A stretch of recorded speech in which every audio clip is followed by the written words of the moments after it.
Welcome to Cooking with Marijuana. It's Matt, your host, and today's recipe is Dank chocolate fudge.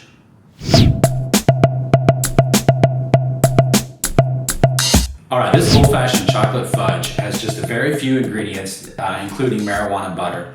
It's pretty simple to make, and it's very potent and delicious. Alright, let's get started. Here's what you're going to need. 2 cups of granulated sugar. A half a cup of cocoa. 1 cup of whole milk, 1/4 cup or a little more marijuana butter, some vanilla extract, and optionally some chopped nuts. You'll also find it useful if you have a candy thermometer. The first step is to grease an 8x8 baking dish. Then set up your candy thermometer on the side of your medium saucepan. Add in your 2 cups of sugar, your half a cup of cocoa, and your 1 cup of milk. Then using a whisk or a spoon, just stir that together.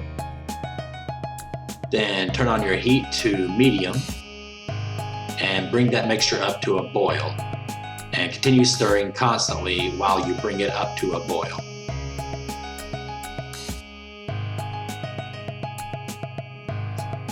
Once your mixture has begun to boil, you're going to put down your whisk and stop stirring it and reduce the heat. And we're not going to be stirring it anymore, but you're going to watch your thermometer. You're going to let that boil until it reaches 238 degrees. This will take a little while, and resist the temptation, don't stir it. If you don't have a candy thermometer, a good way to test to see when it reaches 238 degrees is to dump a small portion into some cool water. And if it forms together into a ball that you can pick up and holds together in your fingers, then you've reached the right temperature. You can then cut off the heat and let it cool. Now let that mixture cool to well below 150 degrees. If you're using your thermometer, you'll be able to tell that easily. And then you're going to add your marijuana butter. You're going to add your 1 teaspoon of vanilla extract. And if you're going to use nuts, now would be the time to also add those in. I'm using walnuts. You could use hazelnuts, pecans, any kind of nuts you want, or no nuts at all. Now everything's combined into our bowl. And usually I would not use a wooden spoon, but for this recipe it's okay to go ahead and use a wooden spoon. And you're going to beat or whip this with your hands.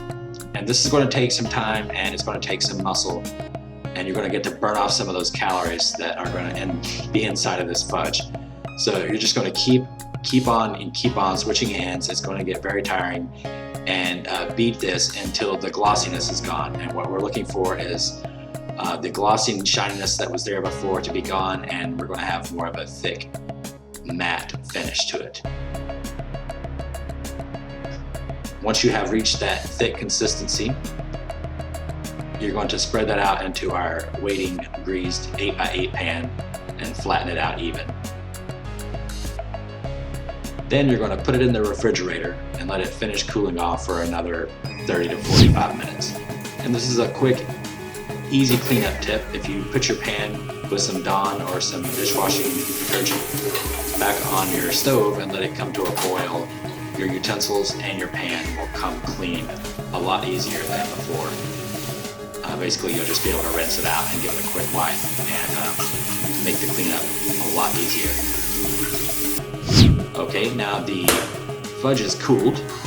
You can dump that out onto a cutting board and slice it into as many portions as you want. I'm making 16 portions here. One of the things I like about this particular recipe is that it's very potent. There's a lot of butter per ounce for other ingredients, but it's also very fattening and quite delicious. I hope you enjoyed the recipe for Dank chocolate fudge. If you did, please hit the like button, subscribe, and leave a comment. Let me know what you might like to see cooked with marijuana. Okay, thank you for watching. This is Matt, signing off. Bye.